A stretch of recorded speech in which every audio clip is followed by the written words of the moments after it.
Hola a todos, mi nombre es Guillermina Segovia, bienvenidos a la clase de electrocardiograma patológico.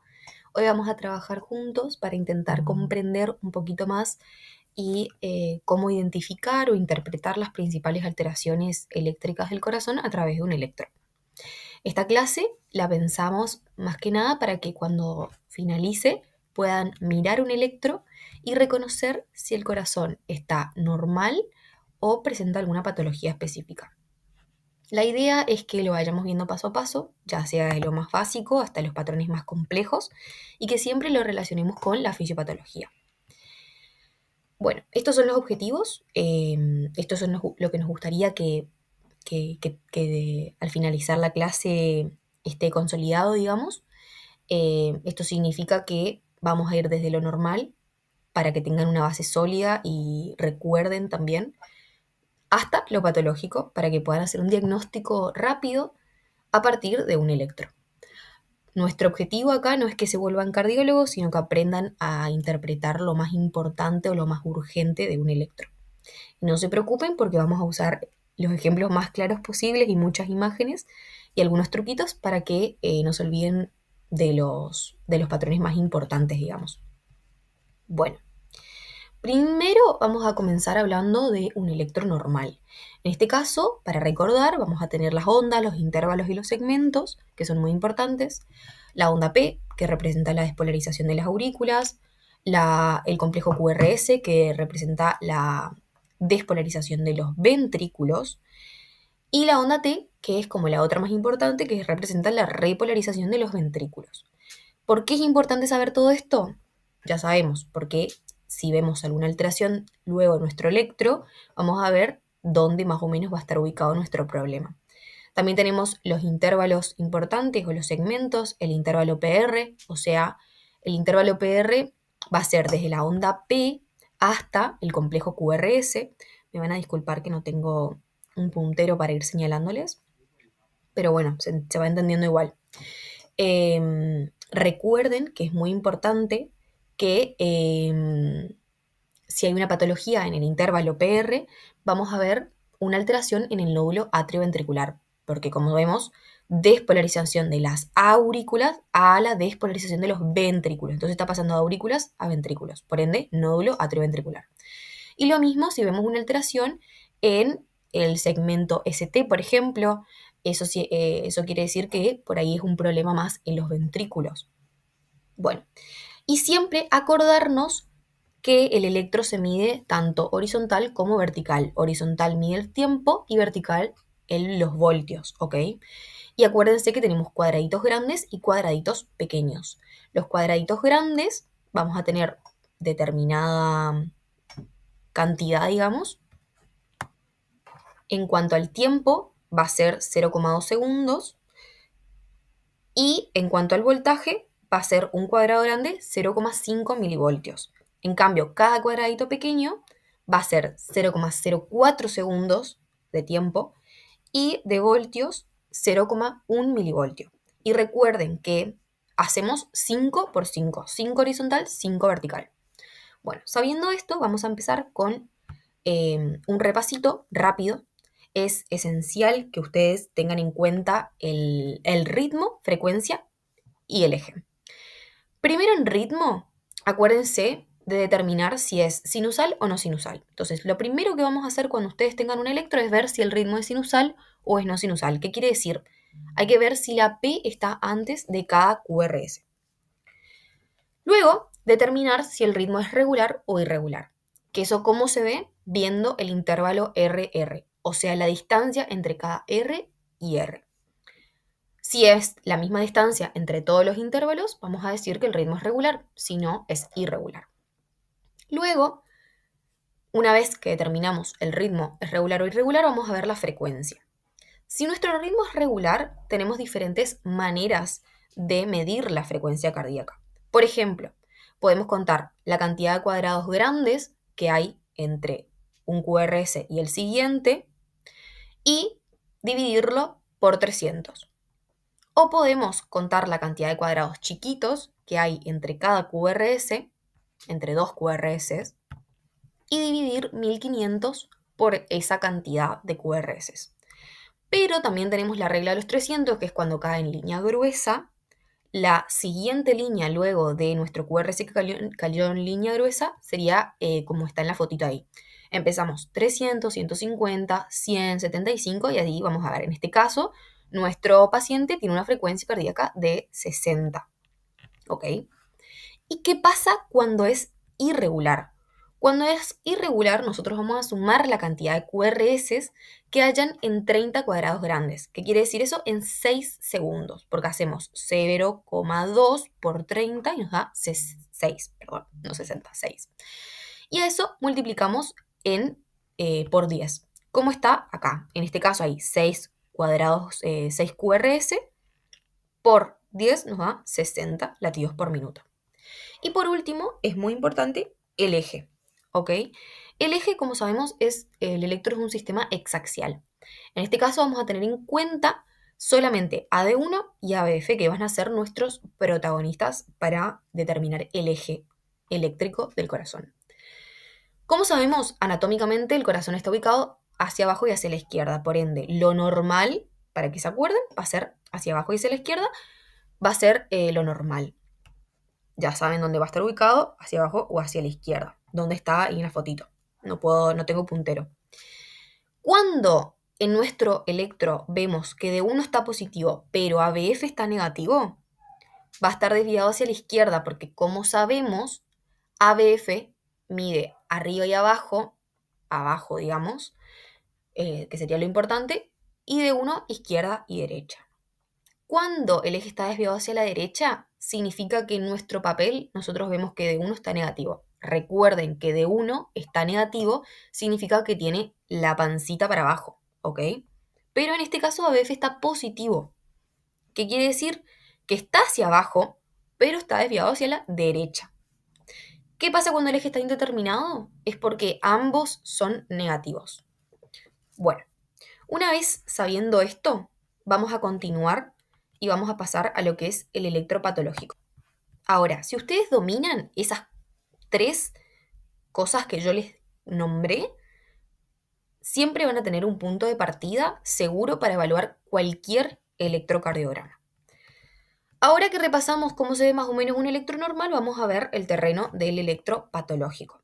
Como sabemos, el corazón no late por sí solo, lo hace gracias a un sistema de conducción especializado formado por células que tienen 4 propiedades claves. La primera es el automatismo, que es la capacidad que tienen algunas células de generar impulsos eléctricos por sí solas sin que nadie las estimule. Segundo, la excitabilidad. ¿Qué es la excitabilidad? Es la capacidad de responder a un estímulo eléctrico. El tercero es la conductividad, que es la habilidad de transmitir ese impulso eléctrico a otras células, como una cadena. Y por último, la refractariedad, que es el tiempo o periodo en el que la célula está ocupada, por así decirlo, y no puede volver a ser estimulada nuevamente. Cuando una o más de una de estas propiedades se alteran, aparecen las arritmias o los trastornos de conducción, que son los que vamos a ver en esta clase. Y eso es justamente lo que nuestro electro quiere detectar. Bueno, comenzando vamos a pasar a las hipertrofias cardíacas. ¿Qué son las hipertrofias o qué pasa? Acá lo que pasa es que el músculo del corazón se engrosa como respuesta a una sobrecarga de presión o de volumen.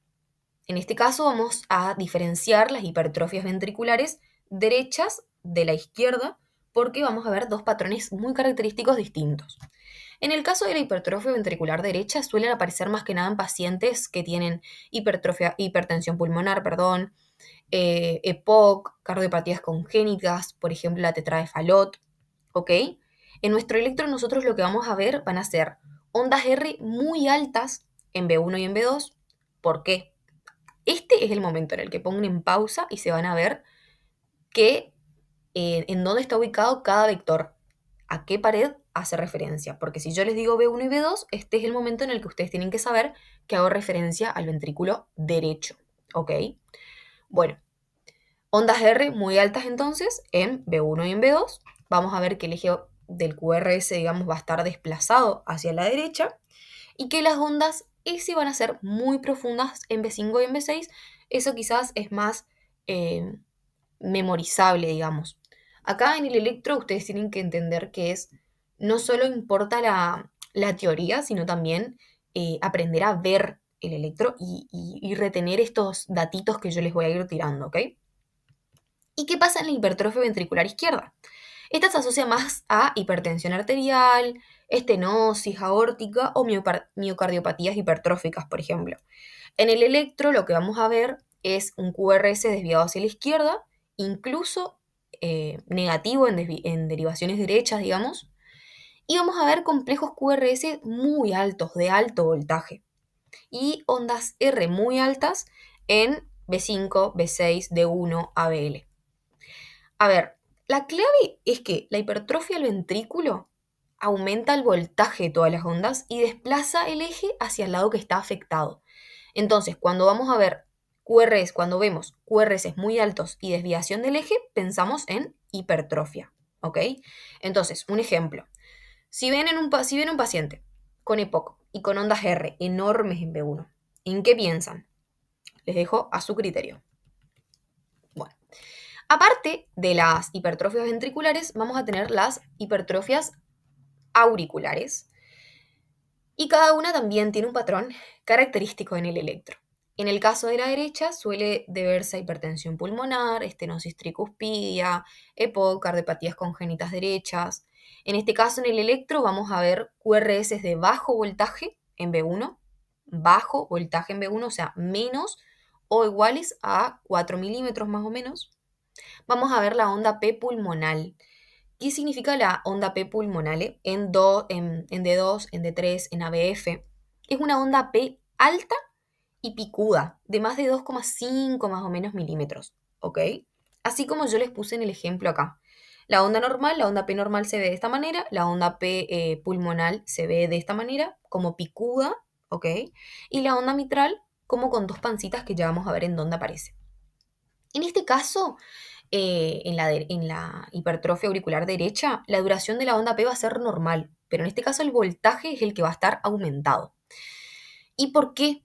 Porque la aurícula derecha va a estar agrandada, porque como les dije el concepto de hipertrofia, el músculo está agrandado, está ensanchado, y eso genera más electricidad en esta fase. ¿Se va entendiendo? Bueno, en el caso de la izquierda se asocia más a estenosis, insuficiencia mitral, hipertensión crónica o cardiopatías izquierdas. ¿Ok? En el electro vamos a ver ondas P anchas de más de 3 cuadraditos o 0,12 segundos en D1 y en D2. Vamos a ver una onda P mitral en D1 y en D2. ¿Qué quiere decir esto? Va a ser una onda P con dos montañitas. ¿Qué refleja esto? La despolarización auricular va a ser más lenta y prolongada. Por eso se genera como esas dos pancitas o esas dos montañitas. Y en B1 vamos a ver una onda P difásica, digamos, con la parte negativa un poquito más pronunciada quizás, como se ve en la imagen que les puse ahí. Entonces, más o menos a modo de resumen, la onda P va a ser alta y picuda en la hipertrofia auricular derecha y una P más ancha y montañosa, vamos a decirlo así, en la aurícula izquierda. ¿Ok? Bueno, entonces, ejemplo, si viene un paciente con una P muy alta en D2, ¿qué aurícula ustedes van a sospechar que está aumentada? Ponen pausa y lo piensan y después me dicen en la clase. Ok, bueno, una vez que pasamos hipertrofias, vamos a ver los famosos bloqueos de rama. ¿Qué son los bloqueos de rama? Normalmente el impulso eléctrico viaja por ambas ramas de las de His, ¿ok? La derecha y la izquierda, y sabemos que despolariza ambos ventrículos casi al mismo tiempo. ¿Qué pasa en un bloqueo de rama? Una de estas vías se bloqueó. Eso significa que el ventrículo del lado afectado se despolariza un poquito más tarde porque digamos que recibe el impulso retrógrado desde el ventrículo sano. ¿Se entiende? Esa conducción esa conducción es como más lenta y hace que ese QRS se ensanche bastante, digamos. En el caso del bloqueo de rama derecha, este cuadrito que les dejé acá es muy importante. La oreja de conejo y el cono de helado. Ya vamos a ver por qué es importante. En el caso del bloqueo de rama derecho, vamos a ver que En B1 va a ser el patrón típico de las orejas de conejo, que es lo que les estoy diciendo acá, que es una R chiquitita inicial, que se la suele escribir con minúscula, ¿ok? Y una S bastante grande, simulando unas orejas de conejo, como se ve ahí, ¿ok? Como se ve en esta imagen. Tienen que tener mucha imaginación en este momento, chicos. Acá tenemos todos mucha imaginación. Bueno, eso vendría a ser las orejas de conejo. Puede ser benigno, pero también puede ser, por ejemplo, EPOC o cardiopatías congénitas. Y también puede haber una onda R bastante pronunciada, ¿ok? En el caso del bloqueo de rama izquierda, vamos a buscar B5 y B6, vamos a ver una onda R muy alta y muy positiva. Y vamos a ver en B1 y en B2 ondas QS, se denominan QS, que son completamente negativas, simulando lo que es el cono de lado, como vemos acá. El cono de lado, vamos a ver ondas muy negativas en B1. Bueno, generalmente el bloqueo de rama izquierdo se asocia más que nada a enfermedad cardíaca, propiamente dicho, y es más preocupante clínicamente o se puede resolver mejor clínicamente, ¿ok? Entonces, un tip para diferenciar más o menos es ver B1. Si el QRS es positivo y tiene esa típica oreja de conejo, que ya no se la van a olvidar más, espero, pensamos en un bloqueo de rama derecha. Si en B1 el QRS es negativo y es ancho, vamos a pensar en un bloqueo de rama izquierda. ¿Ok? Bueno, vayan poniendo pausa, pueden ir buscando en internet, hay muchísimos ejemplos, nosotros al práctico les vamos a llevar electros, vamos a intentar conseguir electros. Hay muchísimos ejemplos en internet, pueden ir poniendo pausa y buscando cada ejemplo. Yo intenté ser lo más práctica y didáctica posible, porque se entiende que es un tema complicado, chicos.